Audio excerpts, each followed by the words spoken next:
अस्सलाम वालेकुम दोस्तों, जैसा कि देख सकते हो अभी मैं अपने दोस्तों के साथ अपने नसबो शहर के रोड पर मौजूद हूँ और यहाँ पर दोस्त शूटिंग कर रहे हैं। अभी फ़ोटोग्राफी चल रही है, राजा खास के लिए फ़ोटो निकाल रहे हैं सबके।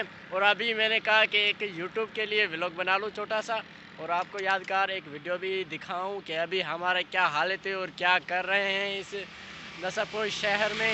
तो देखते रहे हमारे इस व्लॉग को और इन दोस्तों को।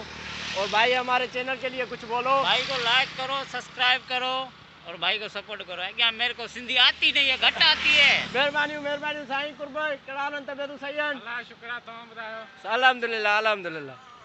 बाबा खेरा खुश हो? ता रोड दे आया हो? रोड दे आया है? मामा से बात करनी है तो उर्दू में करो, उर्दू में बात करो, हिंदी में नहीं। भाई मुझे नहीं आता है। पूरा ढो डालो यूट्यूब पे, ढो डालो यूट्यूब पे। मुझे सब्सक्राइब करो, लाल बटन वाला जो लगा होता है लाल बटन का, उसको क्लिक करें। मेहरबानी दोस्तों, अल्लाह हाफिज।